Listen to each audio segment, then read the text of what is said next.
เนอร์นี่นะระวังรถ6 ล้อเนอะที่มันเลี้ยวนะ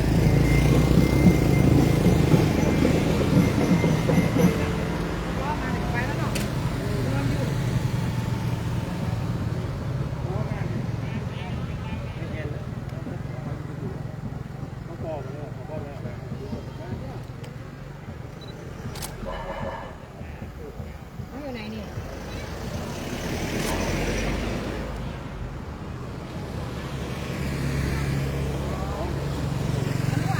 จะมาทางนี้รถมันติดก็เลยไม่ตัวเข้ามาทางนี้แต่ถ้าตัวมานี่ก็ตัวคนมันเจ้าว่าคนจะเลี้ยวเข้าวัดแล้วเขาไม่รู้ว่าตัวได้ถึงแล้วเพราะว่ามาทางบูดอยนะรถมันติดแต่ถ้าเนี่ยผมมาแต่ผมมาตามปกตินะเพราะว่าผมมาทางเก่านั่นแหละเพราะว่าขบวนจะเลี้ยวเข้าวัดแล้วมันติดแล้วไงเลี้ยวเข้าวัด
จะเลี้ยว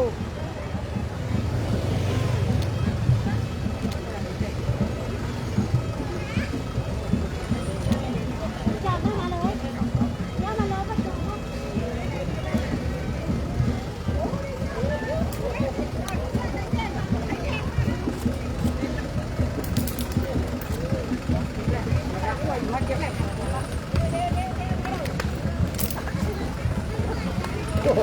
รถใส่เอาเลยเที่ยวหัวมาเราเลยนะ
Hãy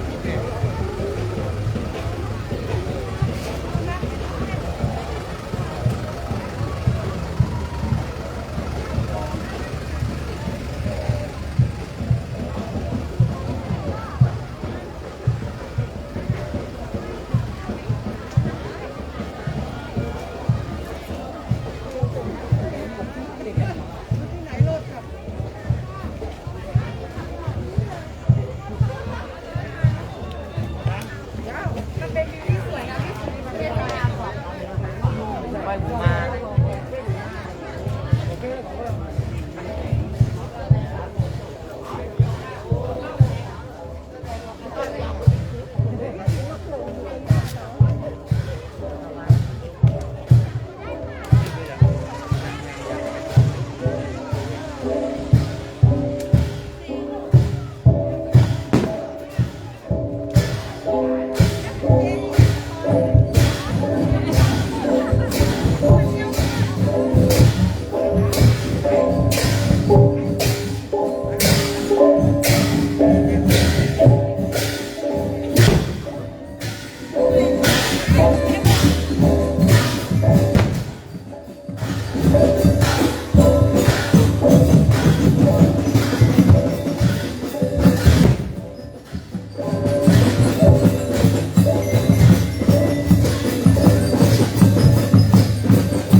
บูชาโดยท่านอาจารย์ข้ามาดวงรัตน์นิสรัตโนซึ่งเป็นเจ้าสำนักเรียนแผนกบาลีทางนั้นซึ่งในโอกาสการศึกษาเล่าเรียนของการเรียนนั้นจะต้องมุ่งมั่นและต่อเข้มข้นเข้มแข็งถ้ามาอ่านต่อประจบในแต่ละบาลีแต่ละชั้นเนื่องจากว่ามันจะต้องมีความเข้าใจความพยายามความอดทนโดยและความอย่างไรโดยที่จะต้องที่จะต้องที่จะต้องใส่ความยิ่งใหญ่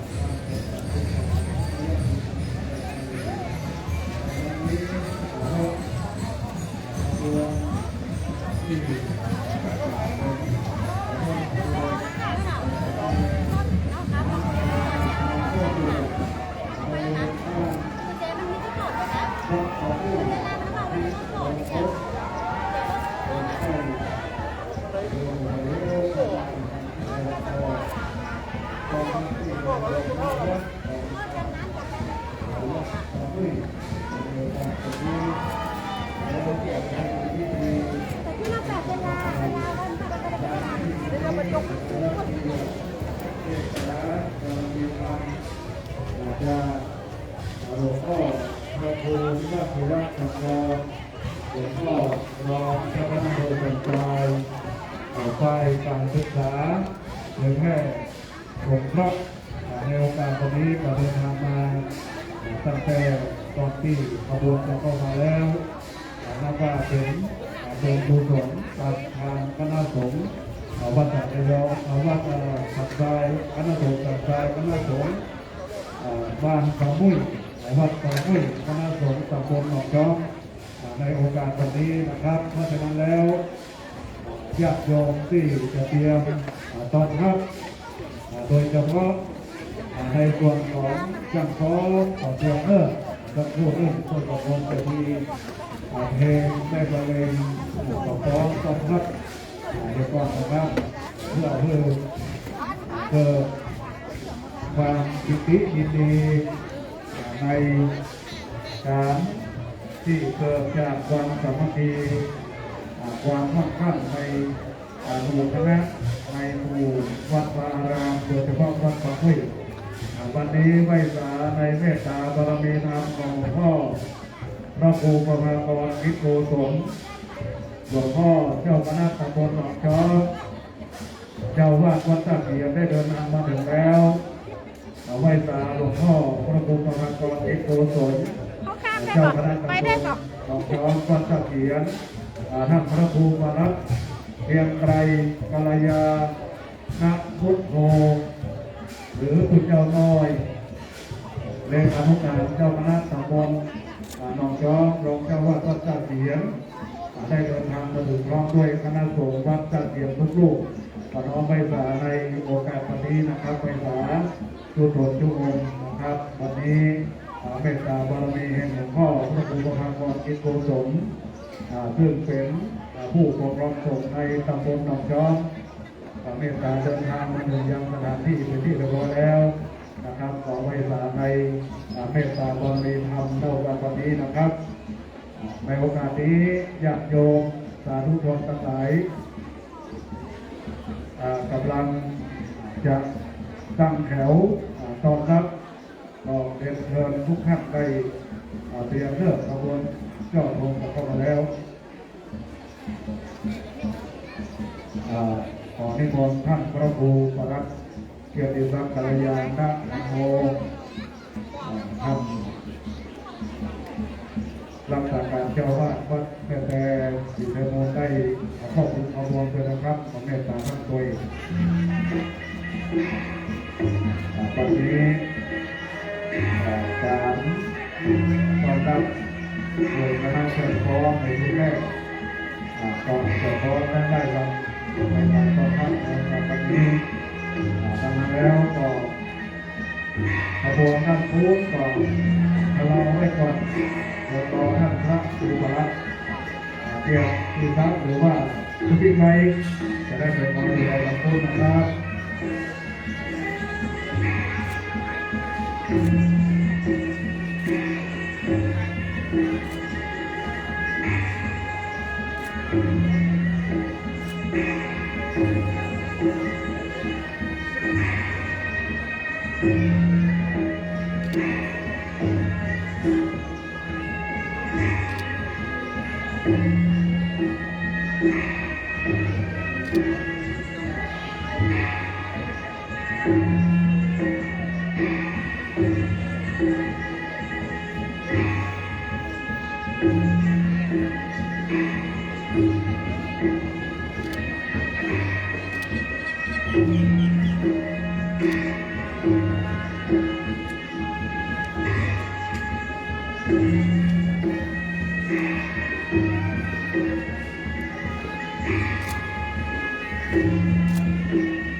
คณะจำลองภายในเขตเทศบาลตำบลหนองจอกโดยหลักแล้วก็มีวัดตะมุย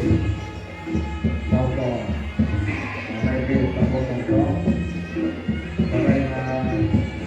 แสดงความยินดีมุทิตาเรียนสังฆราชบูชาจากบุญกุศลที่สามเณรนักธรรมทำกันมาเรียนรู้สังโฆ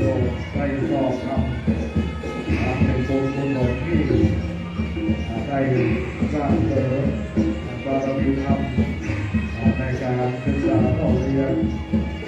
ทำปริยัติได้ทำในครั้งนี้ในครั้งนี้การได้รับการตั้งบริเวณธรรมจากประโยชน์นั้นได้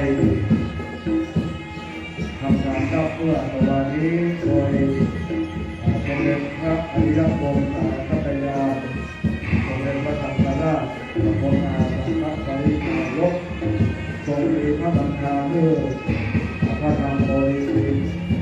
ผู้รักษาการแทนเจ้าคณะใหญ่ของเหนือได้ปฏิบัติหน้าที่แทนพระองค์เป็นประธานในการ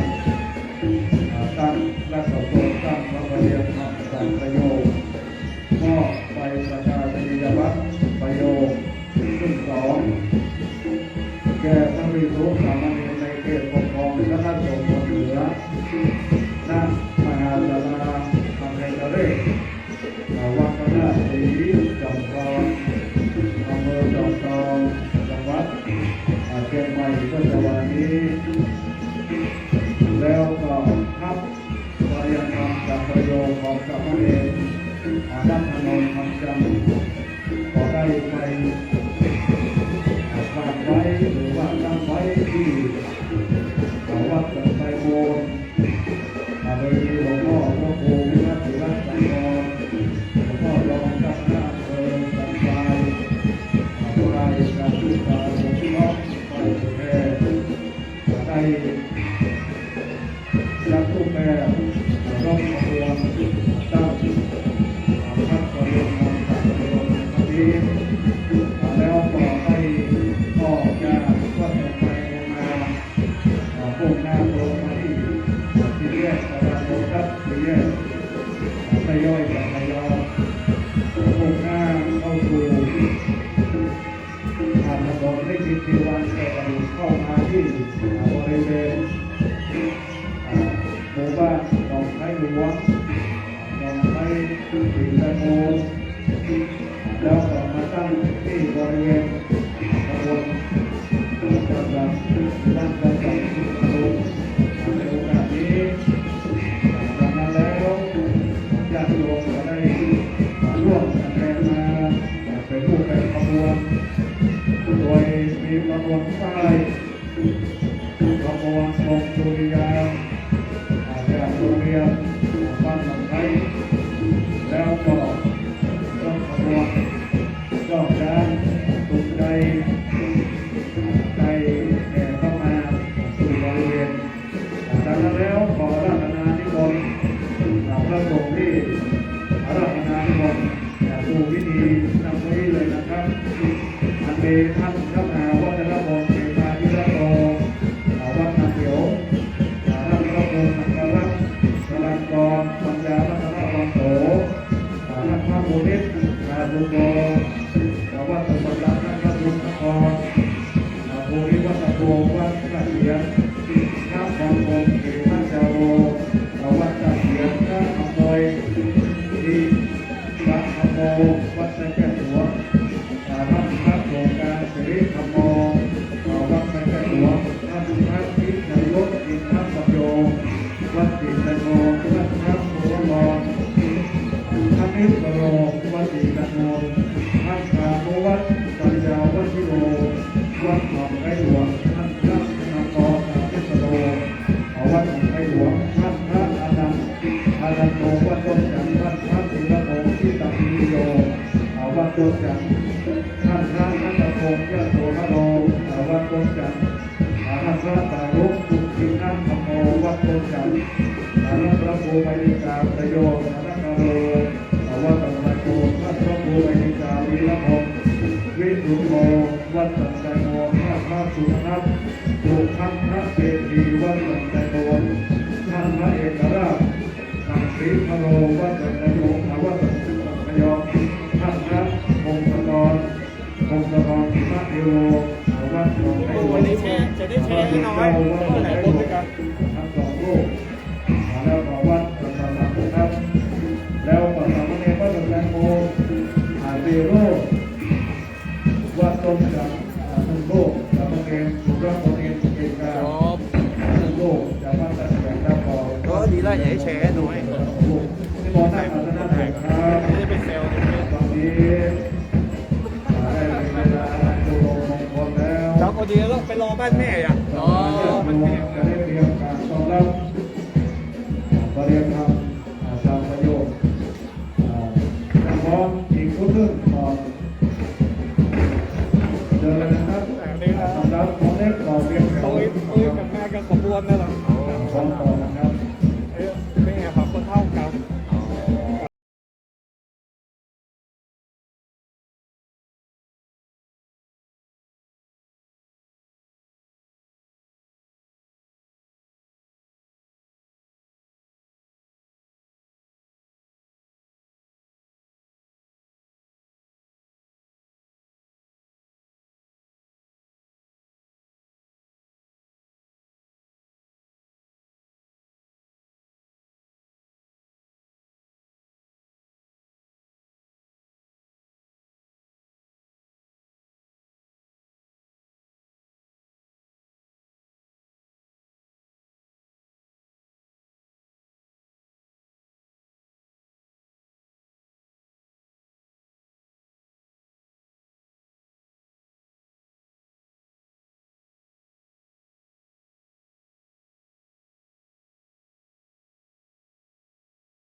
ขอทุกท่านได้ตั้งแถวเนอะ